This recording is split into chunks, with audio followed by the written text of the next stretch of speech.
Hi guys, welcome back. In this video we shall be talking about nasal bleeding. This nasal bleeding is also known as epistaxis.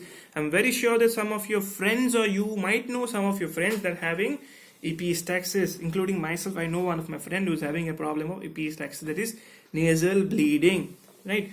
So what is the causes of nasal bleeding? Before of that, I would like to give you a very brief anatomy of the nose. If you see where the nose starts, that is actually known as the root of the nose. Here the root of the nose starts, and then this is the dorsum, and then you have a tip and the supra tip. What is the supra tip? The most prominent part of your nose. And then you are having the cartilage here. This is nasal bone. If you feel it, it's hard. And you are having the septum. Inside you are having the septum, is separating it, and you have the columella, and this is your nose nasal opening.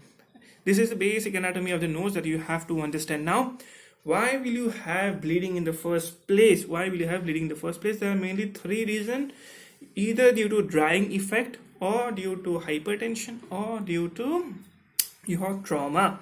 Now, whenever you see the nasal bleeding, it is divided into two parts. It is known as anterior epistaxis and posterior epistaxis.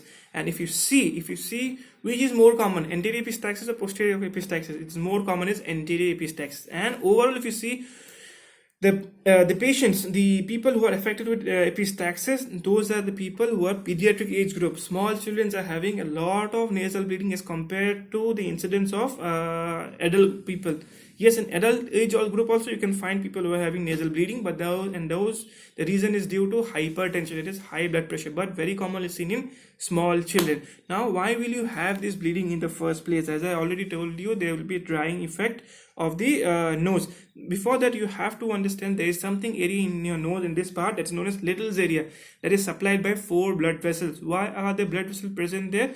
It is present in order to make sure the air that you take in, is in the right temperature. If you are in a very sub-zero temperature, in a very very cold area, that air is also very cold. Now, if you take that area does not directly go to your lungs in that cold state. It is heated up in around 1/4 of a second. Even if you are in an area of 0 degrees centigrade, if you are breathing in that area, within around 1/4 of a second, that area is heated to your body's normal temperature. That is the reason you have so many blood vessels there.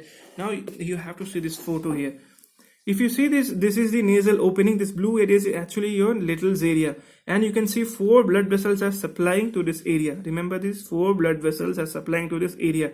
That is the reason it is a very vascular area. That is the reason you have bleeding from here very very commonly. If you compare anterior epistaxis and posterior epistaxis, which is more common? Anterior epistaxis. If you compare the patients who are having which one, adult or young children are morely affected. Okay, so what is the reason? As I already told you, drying effect. So whenever you are inhaling air, this little area is exposed to air and it is getting dried up. That is the reason we are having mucus in our nose. Second thing is that if you are having a habit of pricking your nose, if you enter your finger and prick your nose to take out whatever you want to take out, that can actually cause you trauma, and you're not supposed to, never supposed to do this, because it is very very dangerous. Because if you see the nail bed, if you're inside the nail bed, you can see dirt inside. You can see dirt inside your nail bed. Okay, if you can have dirt inside the nail, even if you wash it very properly, if your nails are not trimmed properly, and if you don't wash your hands very carefully, like a surgeon's washing technique, if you don't do it, still there can be some amount of dirt. Now remember, the blood vessel which is supplying to this area, if I draw a triangle from my root of my nose to the angle of my mouth, this area is known as danger area of my face, because the blood vessel which is supplying here is directly connected to my brain, and there are no check valves. That means if I have any infection here, it is a high chance that this infection can ascend up to my brain. Along with this, the way I'm talking and just like smiling and emotions, all that, you are having twitching of your facial muscle. This also facilitates the ascending of this infection to your brain. So these are the 2 reasons that you have to be careful if you're having infection in this area. This area is also known as danger area of your face. Now, if you're breathing in air, that area has been exposed. Which area is Little's area?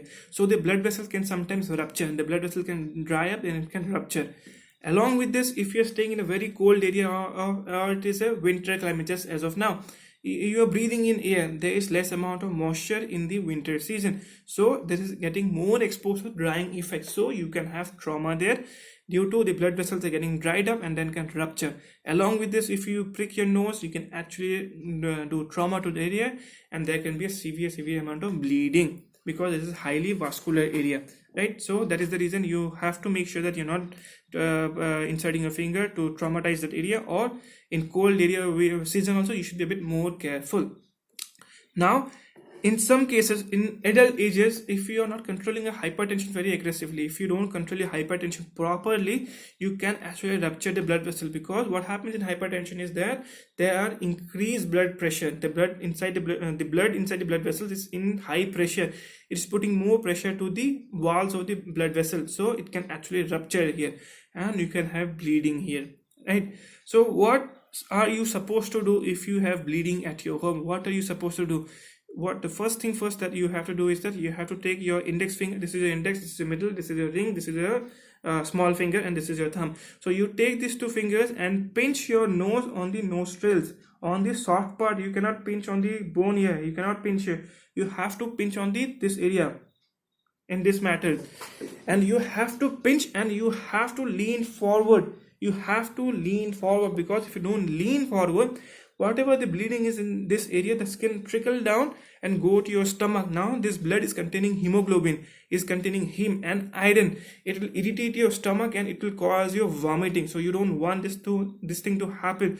So that is the reason you have to lean forward and pinch your nostrils. And how long you are supposed to pinch? You have to pinch for at least 7 to 10 minutes. At least I'm saying at least 7 to 10 minutes. You can use your watch and then see how much time you're pinching it. Do not pinch for 1-2 minutes, it's not going to help you. You have to pinch for at least 7 to 10 minutes, or even you can go up to 15 minutes. You have to pinch, you have to lean forward, and then you have to breathe through your mouth, because you're pinching your nose. You cannot breathe because you're pinching your nose, and you have to pinch it firmly. It should not pain, it should not hurt you, but you have to pinch it firmly. Don't just pinch it just for the namesake. You have to pinch it. Most of the cases with these three things only, the bleeding will stop. This bleeding will stop. You pinch, lean forward, and breathe through your mouth, and pinch for at least 7 to 10 minutes. You can even go up to 15 minutes, and pinch it firmly will stop the bleeding. Once this thing is done, next thing what you have to do is that the bleeding stopped. And please do not apply anything in your nose. Do not use a tissue paper to absorb the blood, or put your finger inside. No, please don't do it, because these things are not sterile and you can cause infection.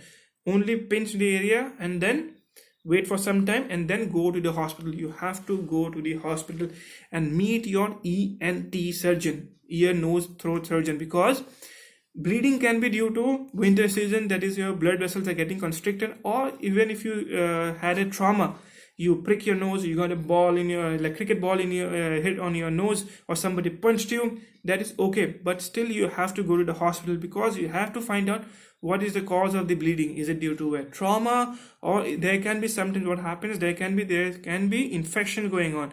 There can be swelling inside your nose that is getting ruptured. You can be having bleeding disorders. This means your blood vessels are bursting due to some abnormal reasons. This is known as bleeding disorders. You don't have good coagulation factors in your body. Your liver is not functioning. You don't have very good coagulation cascade is not working properly. Along with this, you have to see that is there any polyp, or is there any tumor, or due to any other pathology that you're having bleeding. That is the reason you have to go to your ENT surgeon. What they will do, they'll put a speculum and they will do a rhinoscopy. It's a device that is having a camera inserted to it, attached to it. They can very easily see is there any other pathology that they should be worried about, and they'll give you the treatment according to it. Because if you're having all this stuff, the treatment is different. But if you're just having bleeding and there is no serious case, you can apply some moisturizer, that is your ointment, medicated ointment. There's an example, neomycin sulfate ointment is found, so you can apply that and keep the area moist. So you don't have to worry so much. But if you're having bleeding, stop the bleeding at home, or then please go to your hospital and meet your ENT surgeon, because you have to find out why you are having this nasal bleeding. It is not uncommon, but it's not also safe also. It is not normal also that you're having nasal bleeding. you can have due to cold weather, but it's not safe that you are having bleeding and infection. If this bleeding is not stopped, or if there's an infection taking place here, this can ascend up to your brain and you can have very severe brain infections, right? So that is the reason you have to go and meet your doctor.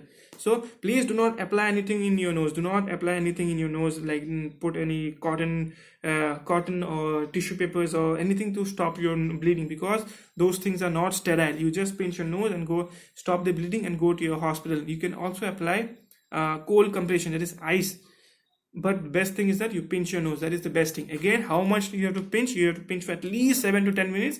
Lean forward and breathe through your mouth. You have to lean forward. These are the 3 things that you have to do, and you have to go and meet your ENT surgeon. They will find out why is the bleeding taking place. Please remember, you are not supposed to put anything to your nose, because you should not put any dirty clothes, or you don't insert a finger which is not clean, which is not washed properly, because it will cause you problem. You will be having infection, and if infection in this place, as I already told you, if you have infection in this place, it's a very big thing, very bad thing to have infection at least in this place, because it can very easily come to your brain and cause you very severe complications. So that is what you have to remember. Epistaxis is not very dangerous all the time, but sometimes the epistaxis can be so serious that you might even die also if the major blood vessels have been ruptured and you don't take medical intervention. That is the reason you have to go to the hospital, get it checked out by the ENT surgeon. Why are you bleeding in the first place? Is there due to some blood disorders or some sort of tumor or some abnormality, or even if your nasal septum is deviated, then also you can have nasal bleeding. So that was a quick video about nasal bleeding. You don't have to worry so much about posterior bleeding. Yes, chances are there that you will be having posterior bleeding, but it is less common. So how do you know that you're having posterior bleeding? Like in general practice, what you do is that you put gauze compression, that is sterile gauze compression. You place it inside your nose and you see that is there still bleeding going on or what. If you see there is still bleeding, this means this is a posterior type of bleeding. So how do you treat it? Again, you take a gauze piece, okay, you tie it with a silk thread, or any sterile thread. You insert a catheter, and then you tie the end of the catheter with the nasal thread, that thread, and you take out the from your mouth, you pull the thread, and then you go and place the gauge piece in the posterior part of your nose. That is actually done by your ENT surgeon. I'm just telling you for information. So as of shutting off this video, remember, anterior epistaxis is more commonly seen in children. Please use the method: press your nostrils, wait for at least 7 to 10 minutes, and lean forward and keep on breathing by your mouth. After the bleeding is stopped, please go to your hospital and get it checked out why in the first place you had bleeding in the first place. And do not prick your nose, do not put anything inside your nose, do not put a dirty cloth that can actually cause you infection. And once you have infection, this infection can very highly go to your brain. That's all for now. I'll see you in the next video. Thank you.